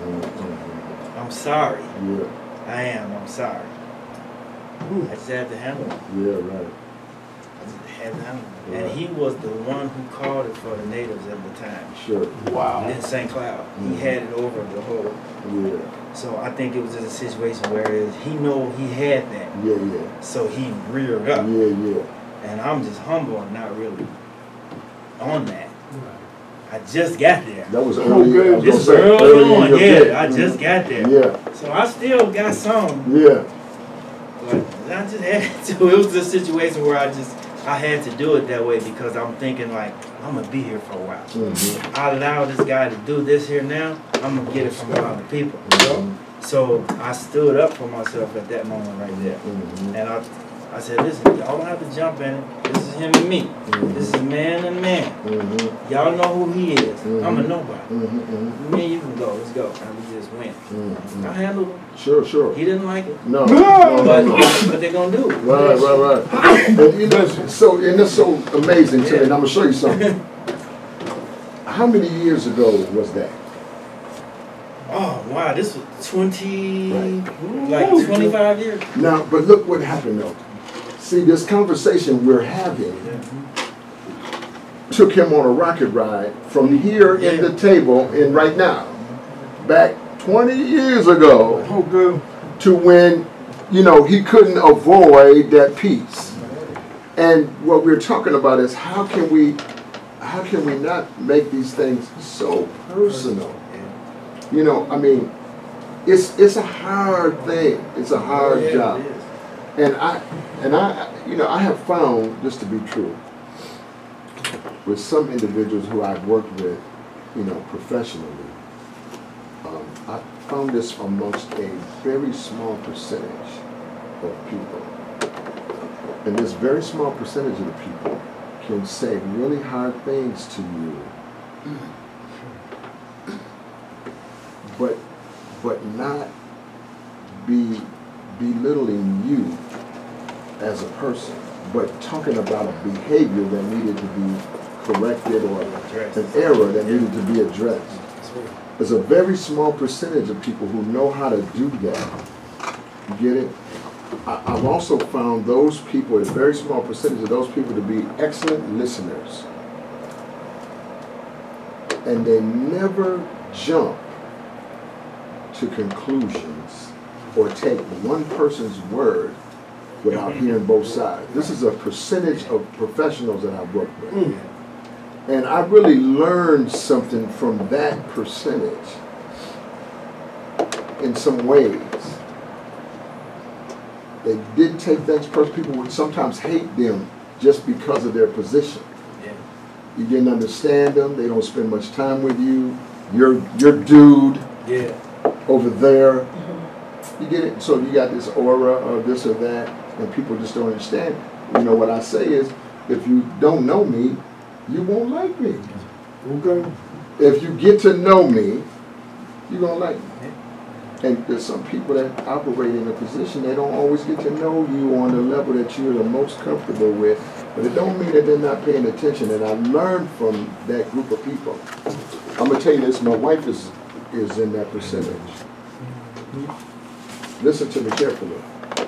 My wife could have a very, very hard conversation with you about something. Say something. Something. And when that conversation is over, you will not feel belittled as a person. She just has that gift to talk about the isolate. Say isolate. Isolate. We unpack it right here. She had the gift that she could isolate a particular thing and then talk to you in a hard way and ask you, listen to this.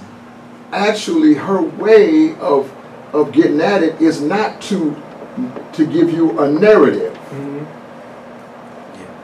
Her way to get at it is to ask you a very hard question about it. Then you have to up here figure out how am I going to respond to that question. The question doesn't have a stick or a knife or a weapon, yet the question is fully loaded and requires the totality of your being to come up with a legitimate answer.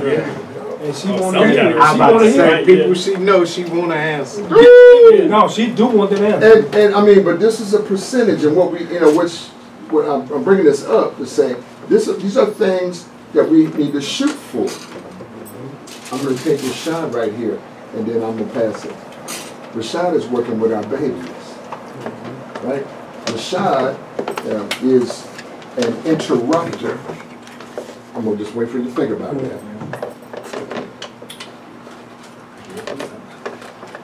Say interrupter. Interrupter. Well, Rashad is positioned now as a professional, as an interrupter of the cradle to the prison pipeline.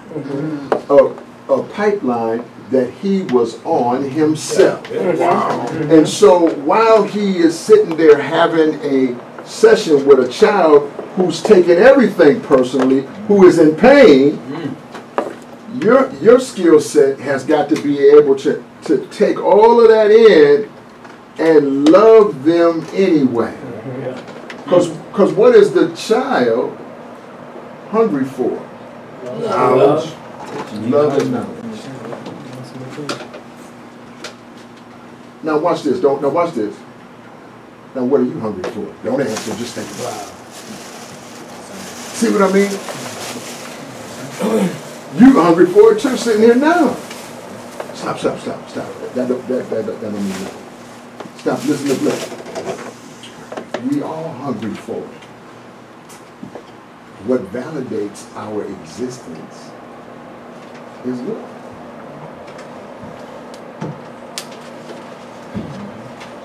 Look how powerful that is. Somebody else jump in. Go ahead. I was gonna say, and because I don't want to keep just getting back to my job and everything, but it's hard not to because it consumes you. You know what I'm saying? Like it consumes me. Yes, sir. Because it is God's work. It ain't easy. The district don't pay enough for what we do. I don't even get paid for 75% of the stuff I do because you don't even see it. It'll be a one-on-one that I saw them. I just pull them to the side like, what was that about? But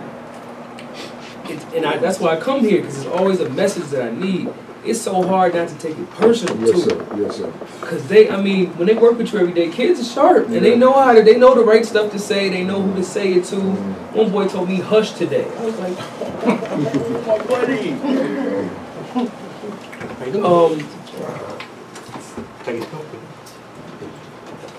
But I just realized, that a lot of them are in pain and a lot of them are dealing with some very traumatic experiences that influence their behavior every day.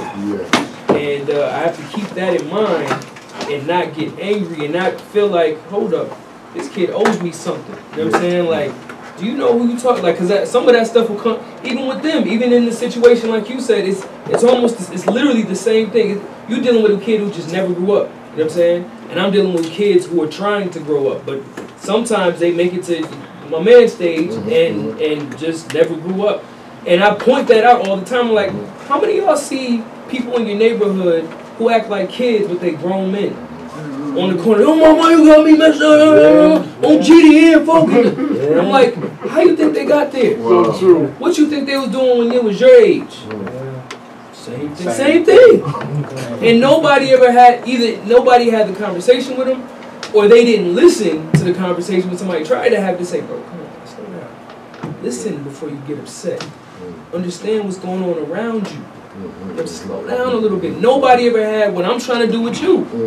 So what are you gonna do? And it's just constantly reinforcing that. I was just texting my boss. He's like, "You ready to start your class?" My class that I teach is about to kick off, called Finding Your Purpose. Which a lot of this stuff that we're dealing with is helping kids realize that your purpose is greater than what you're doing right now. The fact that you were born means you have a divine purpose. You know what I'm saying? It ain't just about you. Look at your community. Look what's happening to your community. You know what I'm saying? So just getting them to think outside of this environmental box that they're in is what I'm doing. Give them some love right there. Give some love. This is the leadership qualities that are coming out of here. And the interruption piece is so huge. Let me put another layer on what he just described. He's already working with individuals who have been tracked. They've already been pre-identified, and they call them level this, that, and the other. And he's got those individuals who've already been pre-identified at a certain level. That level is the track toward the penitentiary if you are lucky. Interrupters are people like himself who come and put themselves as frontline work. You don't really realize what you described, Duval, is at your job is really frontline work, because now you've had some of those guys who were them, who never had a job, don't know a thing about coming on time or calling in or none of that. No come, no show. No call, no show. Cuss and, you know, you got them, but you're interrupting their return trip to the penitentiary. You get them before they ever go. You trying to keep them from going. Now I want to get them better some. And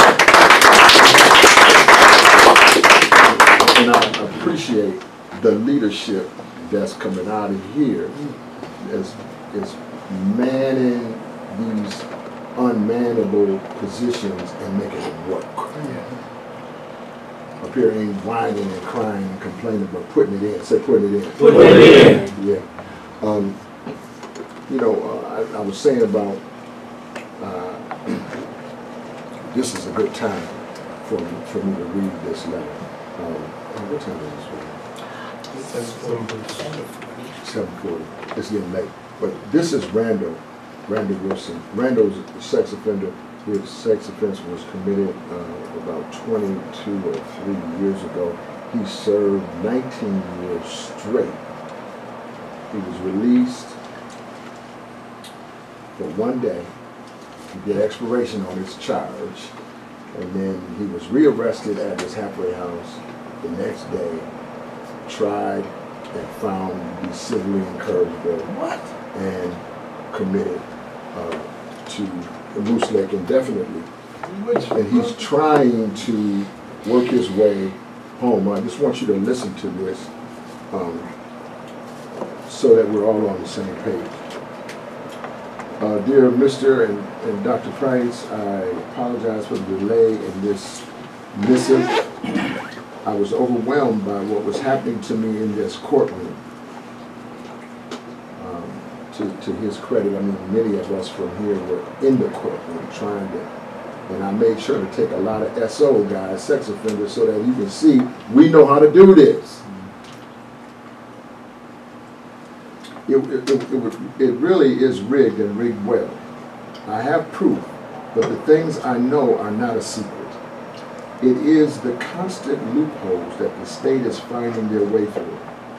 I understand partly because we who have been convicted of the crime are our worst persecutors.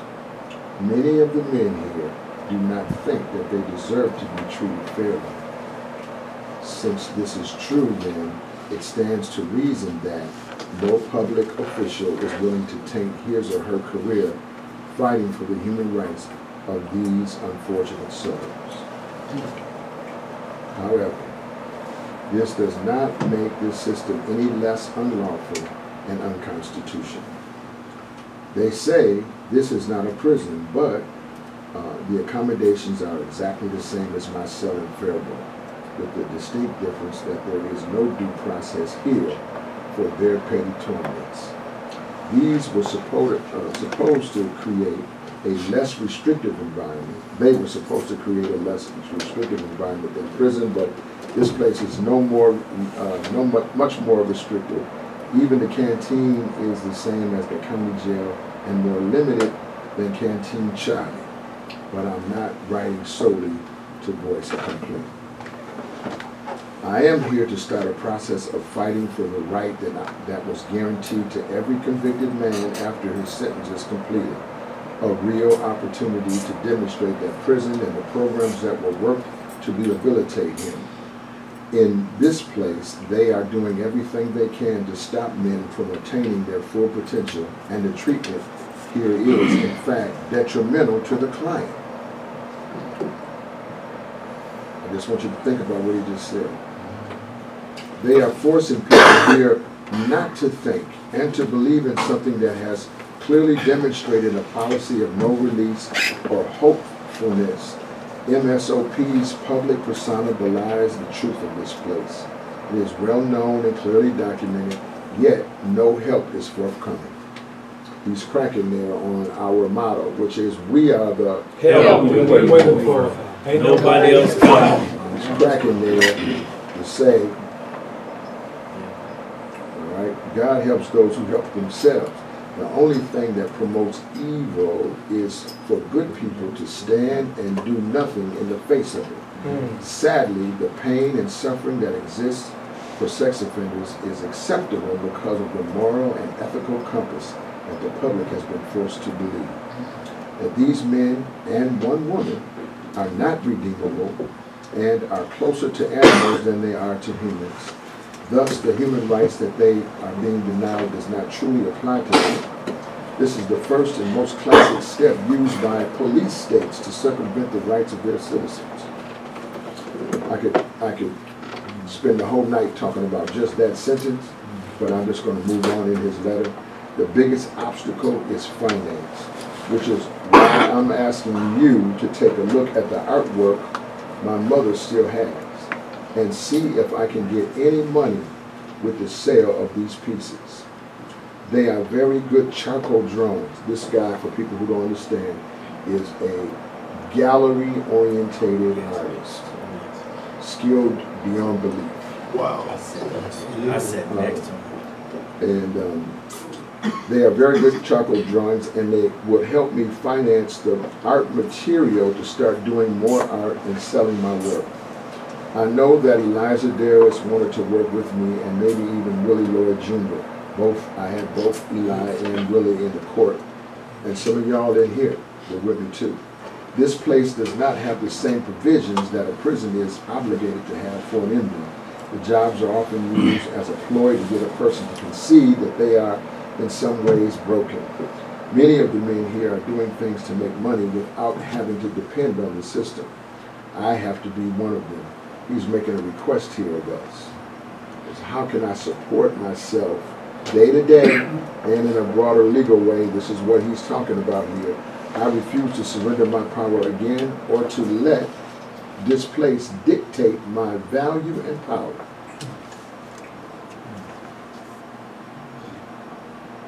I'm going to read that again. This boy is locked up in Moose Lake, no outdate.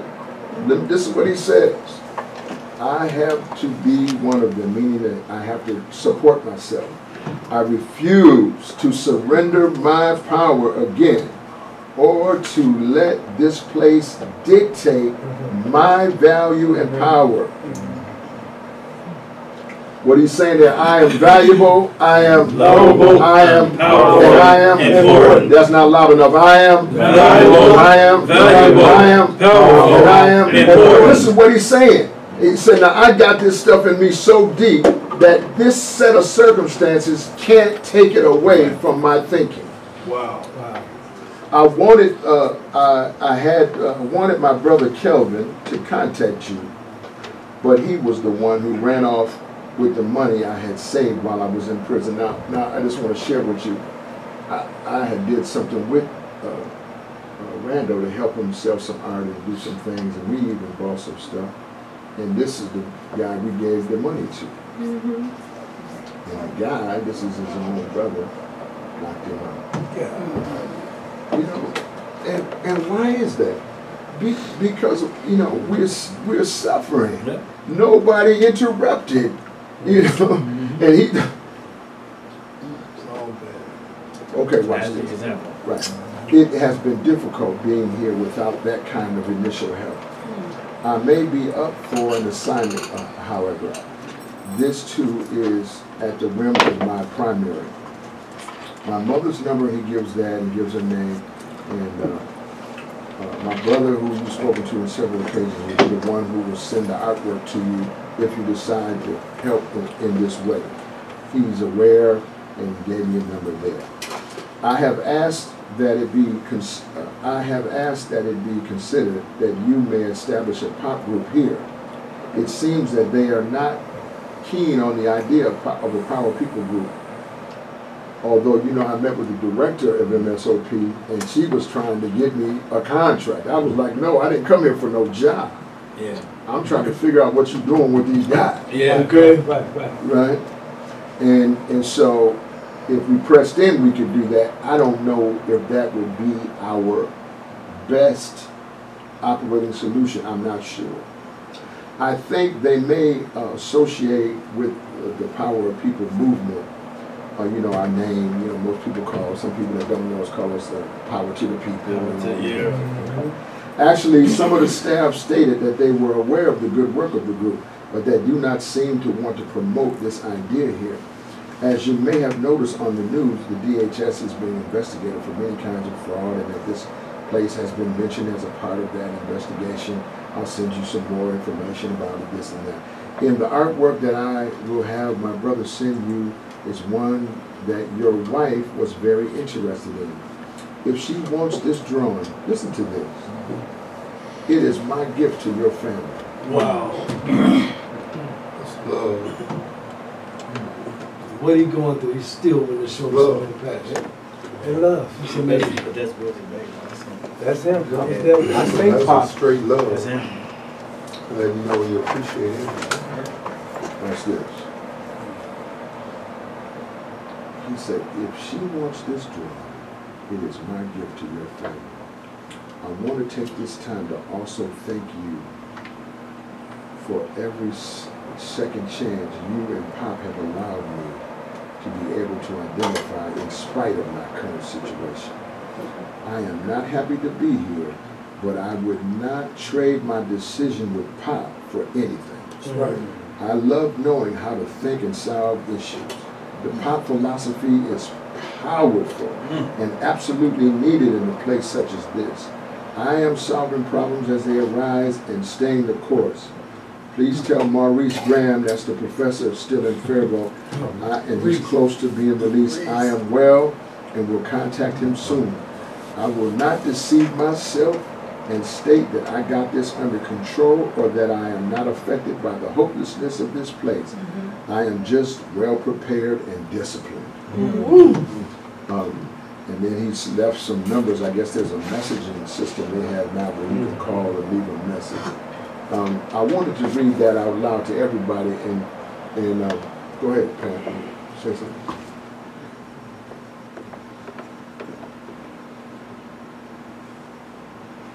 That letter is more than heartfelt because I sat there with them guys. I was on the side. There's a regular New Slate side, and then they built the DHS side. Well, they added on. They turned a wing. As a matter of fact, it was 10. And then they started adding other stuff. I was there. And 8. You know what I'm saying? Well, they put 8 into one now? It was 10 and 8. Okay. And because 8 was the intake. And you know what I'm saying? I know one guy that was already committed. I know another guy that got committed because his lawyer didn't understand. He thought because he was going back to Trinidad that he didn't have to go through none of this stuff. And I begged him, I convinced him. This was my guy from the street. He said, his lawyer, you're leaving, you're getting you know, getting deported. Silent Warrior? Why do you? Sterling Hayden? Hayden Richards. Yeah, that's him. Silent Warrior. And I'm like, you know, why would you not just do it anyway? He was convinced. The lawyer convinced him. So he ended up getting committed. This is more than deep for me, because after 2015, whether you guys know it or not, anybody that was in sex treatment was evaluated and looked at before you got out. I promise you, was the Attorney General did that, and he looked at you just to see if he could pull you into that. Wow. They was knocking people left and right. And I was, man, I thank God that he was looking out for me, and then I didn't fall into that category. And I had a civil lawyer that actually was working on some stuff. I knew that they were doing me wrong and I was in there unjustly, but I still did my treatment. I didn't complain one time. Yes, sir. I didn't tell, only 2 people knew. Steve was one, and I only talked to him about it one time. And the other guy was this guy named Maurice. One time, that was it. I'm gonna do my treatment. Yeah. I ain't gonna worry about it. Right. The therapist was so mad at me. She said, "Oh, is this one of your secret keeping tactics that you have?" I said, "In this case, it would be. I don't need y'all, you know what I'm saying, trying to pull the rug from under me when it's time for me to go. I know that y'all did the wrong thing, but I got to do the right thing and do my treatment." And then another thing that I want to say about the Pop group. Remember Pop? I did a whole lot to get the Power People program started in Moose Lake. I went around, I had a petition made up, I stood outside on yard time, I sent it to different units with different people, told them brothers to go up there and get signatures, and we got over, I think it was close to 500 signatures. We had the program going. The problem was it was a volunteer program and they wanted to discipline people for not going to group. They would put people on the bench. People like, wait, what do you mean I gotta go to the bench? This is a volunteer group. And so people was like, nah, I'm cool, bro. I don't want that. And so it just dissipated almost as quick as it started. So, see, and that's when he was there. And, you know, we was determined to come. At that time that he's talking about, we were at Moose Lake on Monday night, here on Tuesday night, West City on Wednesday night, Faribault on Thursday afternoon, Moose Lake on Friday night, and Red Wing on Saturday morning. And we did that for 2.5 straight years. Same money. You never know, you know. But what we're trying to do is interrupt it. Now there we was in prevention mode. Say prevention mode. Prevention mode. Say intervention. Say intervention. Intervention. It's an intervention we doing. This is a prevention that you're doing. You understand? This is a prevention now that you're doing. The intervention has already taken place. But I love what Patrick is saying, and this has rubbed him in the place where he lives at. But I want to say this clearly. You got to listen. You can't make yourself incorrigible because that commits you on his face. Nothing more we can do with him. I'm just telling you. You know, we got to win right here. Somebody said, let's win it. Let's win it. We got to win it right here and put this stuff to rest. You follow me? Good. So here's what we're gonna, our preliminary decision. I haven't read the letter to my wife yet, or any of that, but we're gonna review. We're gonna do something. That was already. We got 5 guys who have SOs who are committed that are on our list of guys to be supportive of. Randall was already on that list prior to this, but what I'm thinking is we may be able to help him with his artwork. Wayne, we may be able to figure out how to create a page to put it up so that, you know, somebody can purchase the artwork online, or we could do this, Facebook, so that we might be able to take the artwork, if we would put in some money, and so that we can make prints of his originals, then we could just sell the prints and keep, you know, so there's always a supply of work, and then we can get him what he's got to have first to just live, you know, decently. We can't let him be without no money on his canteen. That can't happen. And you can't be sitting here and feel comfortable that you going to the icebox and you know he can't go. And so we're gonna, not tonight, but I just put it out there. We're gonna put something together from a pot just out of here, and we'll send that pot just so that we know he got money on his books.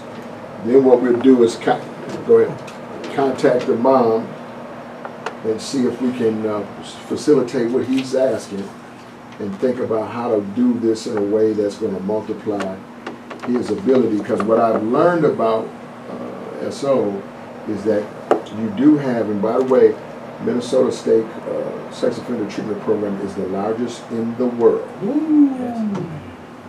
I'm just going to wait for you to think about it. There are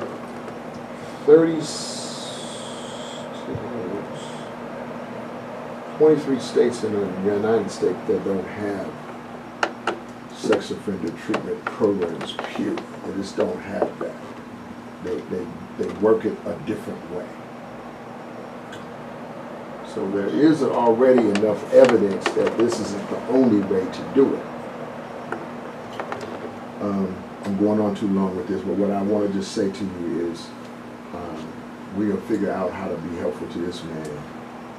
And you hear his petition here, and if it was you want somebody to reach for you. That's right. That letter is almost poetic in itself. It's like you were reading along. It wasn't like a letter, it was like something else. That's a good observation. It was really deep, though. Go ahead. There's 2 events in front of you. One for Wanderlust Productions. So we ain't on that yet. I was before time. Okay. So let's finish this discussion. Did you have something more? No, I'm good. I got one thing. So I want to give Pat some love right here. I've got a little scenario. Okay, go ahead. I was next to a gentleman, just as he was saying about the gentleman that he was next to. The gentleman that gave me the name TX, that I went to the court hearing to represent, I was next to him in Moose Lake. And I told him, I said, man, you wilding out. Tone it down. I said, tone it down. He was due to get out right after me. Me, him, and Cermak was all lined up. Threw Cermak clean under the bus. But I told Robert Lee Smith, tone it down, man. I was right next to him at the time of him wilding out. I gets out. I send that brother a letter. I get a notification to the third party that they civilly committed him. So I went representing him, and the judge so happened knew you. He knew Dr. Vernon, and the judge was a brother. But the judge pulled me to the side of him in the elevator. He said, listen, your guy rap sheet as long as it's elevated. He said, I'll lose my job if I let him go to your podcast. He said, I'm familiar with Dr. Vernon. I'm familiar with Brother Shane Price. I know all about y'all. I know the success rate of your group, everything. He said, but your guy track record is horrible. Right. So, but you tried though. I tried. You tried, and that, you know, that. They're close. That, I mean, and it ain't all over. What I was going to try to say to you, you just triggered my memory again. What I learned from meeting with the director is that everybody has the right to appeal their sentence every 6 months, but you can't misplay that hand. What you've got to do is get your treatment piece in.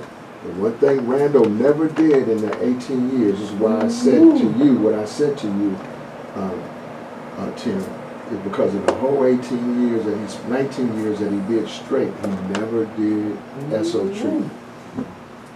right? So now he's got to get a modicum of treatment and handle that well. What does that mean? By talking about his issue, not taking it personal. And there's a battery of tests that they have that are really intrusive. And you really have to, you know, kind of, you know, you really have to go numb for now to get through these things to the next level. Does anybody here know what I'm talking about? Yeah. So what we have to encourage him, you see, keeping him mailed up, you know, cantined up, and encouraged. So I'm going to create for everybody, through Mr. Wayne here, an address for him. I'm going to have Wayne to copy this letter. I don't think it's something that has to be private to myself or my wife. After my wife read it, we'll copy it. So there's copies here for everybody. You can read the letter. And then we're going to come up with a lightweight strategy. We also got Miss Cheryl's son. Cheryl's in New York right now.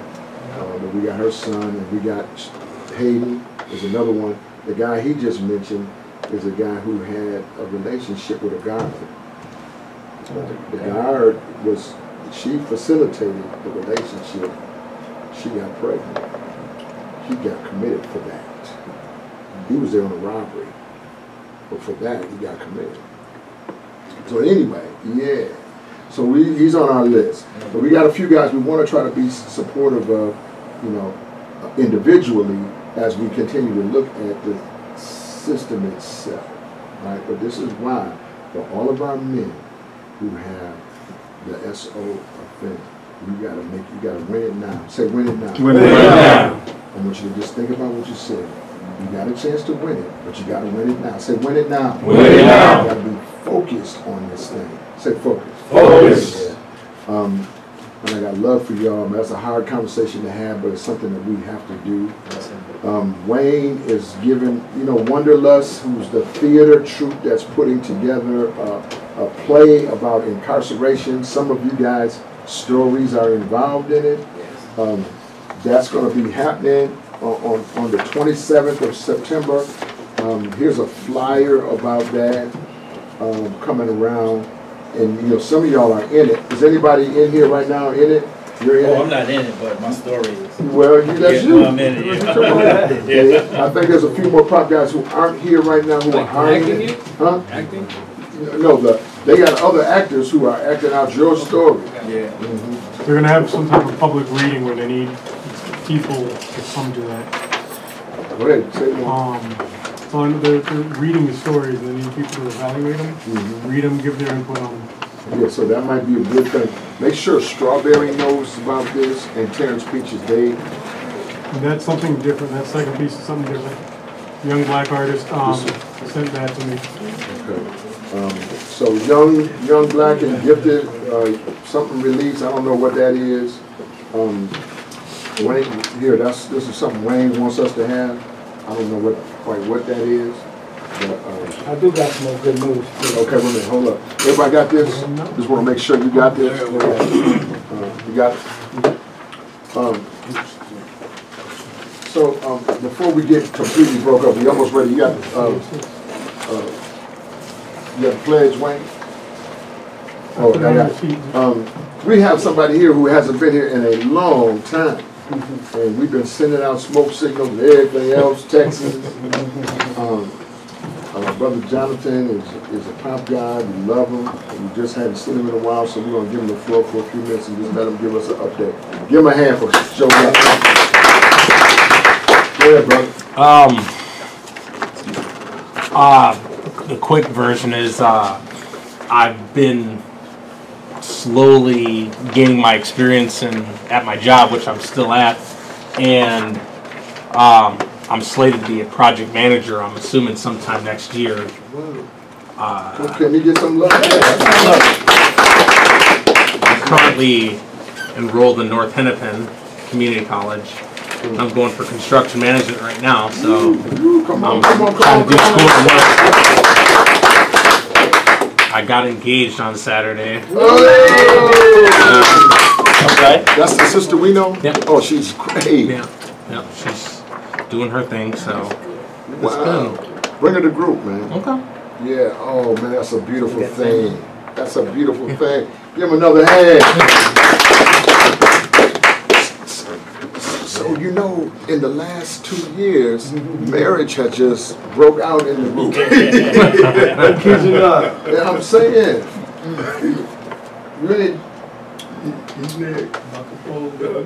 Look. What you doing, do?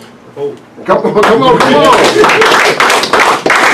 After that, he said go for it. Yeah, that's Abby. Abby, you know, she's a beautiful girl. Believe it or not, I'm next. Wait a minute, We gonna hold off on the applause just yet. We gonna make sure. We gonna hold the applause for that. Man, we miss you, man. You look good. Yeah, I'm usually sleeping right now. You're looking good, John. What about music? You doing anything? Yes and no. More no than yes. Excuse me. Go ahead. Hey, Mike. So we didn't hear from you tonight. You all right? What's going on with you? I just work. Where you working at? API they distribute construction material and uniforms and all that type of stuff. Give Mike some love. So, Tierra trying to get you to take your driver's license. Yeah. So I thought he was going to be back. I thought he was going to be here. He just got in outside. And I was going to tell him, you know what I'm saying, I was going to wait till he come to group and tell him, like, he been a good help to me. Oh, wow. You know what I'm saying? Like, he really, like, he check on, he literally, like, check on me. And he ain't like you, you know, as far as, you know. But he be like, man, Mike, come on, man. Right. I got you, come on. Yeah. You know, so. That's good. Yeah, so I be waiting on him to pop up out of the blue and text me when I'm working though. He be here. Well, he got in tonight at 7. It was his birthday, and he went to Chicago for a little bit. I'm glad that you're working, man. You look good. Well, give some love. My sister has got her driver's license appointment coming up. The 28th. No, yeah, the 24th. Give her a little hand. In January. Look at it, you coming up in January. Come on. Yeah, we're gonna hold that hand because we want him to stay home. Okay. Yes. We love you, man. We got love here. We were small tonight, but that gave us an opportunity to have some very, very rich conversation. Everybody's word here is important. The group is important only because you're here. You get it? I'm just very grateful for y'all. I got love for you. Brother Mel was over here. You know, we're gonna mess with him a little bit more. You know, he's trying to do some stuff. You know, we'll get him more into it maybe next week or the week after. But this brother's been a freedom fighter for many years. Right now. And he's been on the front lines on some of our young people that have lost their lives inadvertently to, you know, death by cop and other such things. He has never backed down, man. I have mad respect for what he does, and I want to give him some love. We're going to pledge out of here for tonight. Get you all on your way.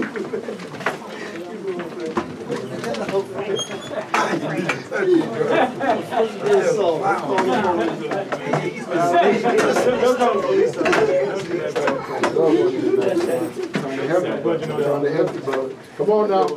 So you gotta link up, put all that stuff down. You gotta link up, move down to your man down there, move down. Come on. Move down. You can't rock out during the train. Come on down. Hey. What's happening? Come on in. Come on, y'all get in a circle, man. Hey, Don. Hey, brother. How you doing? Hey, Donald. What's up? Crazy Brown. Come on now. Come on. Come on. More.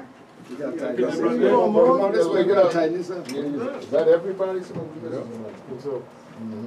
I will balance my family values with my goals. I'm gonna stop right there and just remind you that some of us were raised up, there were no values in the family. That's right. And so just because of that, you have to then be able to develop the values that you know are important to yourself and make them family values. You're the decider there. So when we read this, we want to not just hearken upon what we didn't get from our family, whoever that was, but what we are going to allow ourselves to have. Read it again. I will. I will. Balance my family values. Balance my family values. Ones I choose. Ones I choose. With my own goals. With my own goals. I will. I will. Exercise wisdom. Exercise wisdom. What I choose to eat. What I choose to eat. Read. And do. And do. I will. I will. Strive to make all my relationships. Strive to make all my relationships. Win-win. Win-win. No deal. No deal. Just think about that. Tim, did you get that? Win-win. Or no deal? Or no deal. I will. I will. Under every circumstance. Under every circumstance. Maintain a positive attitude. Maintain a positive attitude.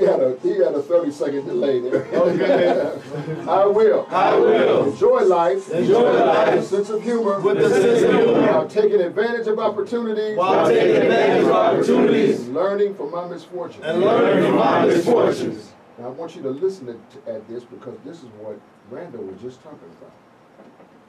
I will. I will. Enjoy life. Enjoy life. With a sense of humor. With a sense of humor. While taking advantage of my opportunities. While taking advantage of my opportunities. Learning from my misfortunes. And learning from my misfortunes. I will. I will. Act upon circumstances. Act upon circumstances. Rather than have them act upon me. Rather than have them act upon me. I will. I will. On a daily basis. On a daily basis. Be proactive with my goals. Be proactive with my goals. I will. I will. Always protect my wisdom. Always protect my wisdom. My health. My health. And my happiness. And my happiness. I will. I will. Stay principle centered. Stay principle centered. Okay, so this is to DeAndre. Just DeAndre right now. I will. I will. Just DeAndre. I will. I will. Stay principle centered. Stay principle centered. And maintain a positive circle of influence. And maintain a positive circle of influence.